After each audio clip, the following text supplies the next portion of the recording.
迎收睇古仔豬豬樂。今日我哋嚟到民航處去睇飛機。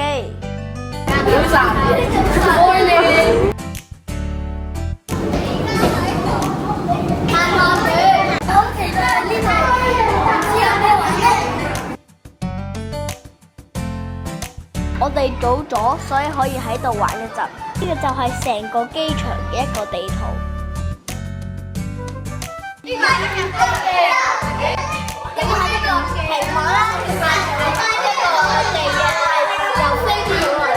呢度係一個免費導賞團，上網就可以預約㗎啦。而家導賞團正式開始。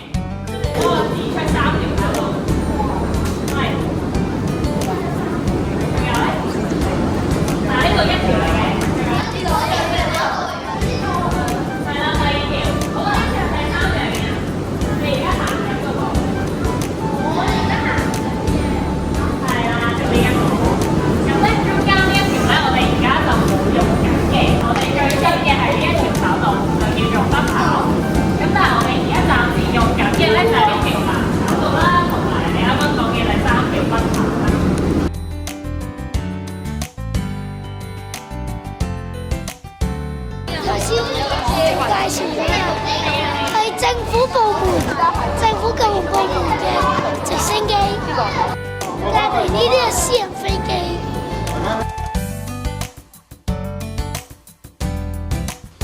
一入到嚟嘅呢一個咧就係機場嘅地圖啦，咁就有3條跑道，分別就係1、2、3呢3條啦。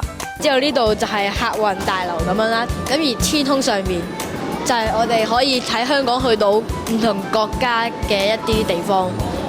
大家見唔到上面有紅色燈？個紅色、綠色燈就可以令我哋知道架飛機喺邊度，同埋飛緊去邊個方向啦。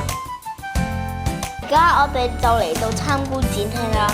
喺呢個展廳，我哋會睇到好多飛機嘅歷史。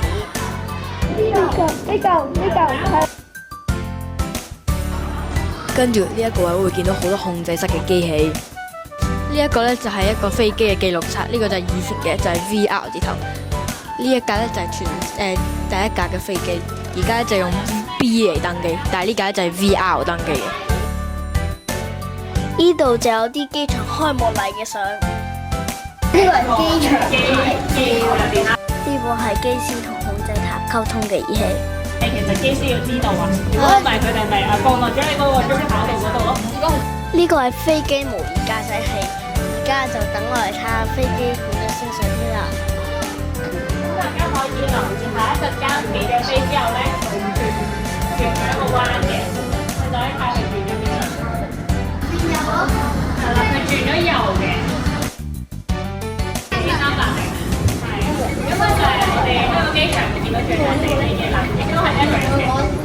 參觀完1樓啦，而家就上2樓睇啲更加有趣嘅嘢。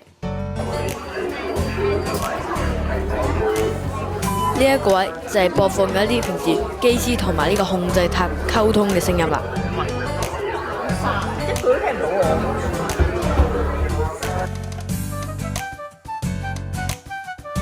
抬鋸咗嗰個 screen 嘅放大版啦，佢係一個錄影啦，相信係唔會飛得咁快嘅，呢個係較快嘅片就代表一隻飛機啦。呢度就有唔同嘅介紹，首先就講咗呢個先啦，就係一個飛機必須保存嘅安全距離，上下要1000尺，左右就要有3海嚟嘅。咁如果入咗咧就會有 penalty 噶啦。咁然之後呢邊咧就有3款白色嘅飛機就係 overflight， 就overflight， 咁就算 overflight 啦，佢都係要收錢嘅。綠色嘅飛機就香港起飛，最尾粉紅色就係降喺香港嘅，就係咁啦。咩係 overflight？ 即係越過香港呢個區域咯。而呢個紅色咧就係多數一啲嘢禁區，咁都唔知咩，有時可能係軍嘢咁樣，但係就唔係固定嘅，可能有陣時喺呢度，有陣時會喺呢度，咁就要有航空管理處就去通知個唔同嘅飛機啦。好，咁其實呢一個 mon 都係可以升降嘅。咁究竟點解我哋個 mon 同張台都可以升降？下咁樣喐呢啲嘢係因為個高度係啦，人有高矮啦，係啦。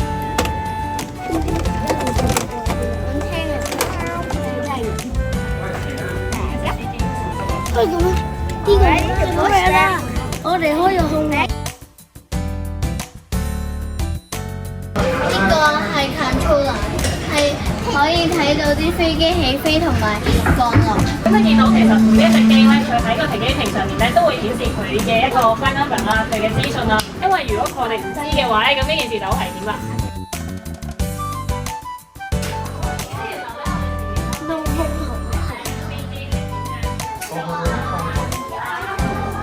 而家都可以望一望自己張凳咧，其實佢係點樣可以黐到喺呢一個地下嗰度嘅咧？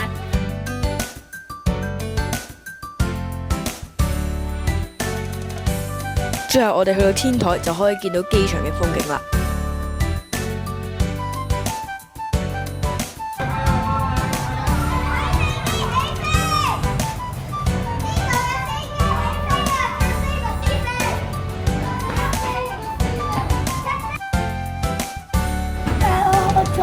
大型飛機同小型飛機嘅分別。頭先咧，我學咗咧就係關於嗰啲飛機啦，通常係運客嗰啲，同埋運貨物嗰啲飛機有乜嘢分別咯？即係門啊、窗嗰啲分別。我學咗有小型飛機、中型飛機、長途飛機咯。呢個民航處嘅導賞團就咁完畢啦，咁都學到好多嘢嘅，同埋係免費㗎，大家記得 like 同 subscribe 啦，拜拜。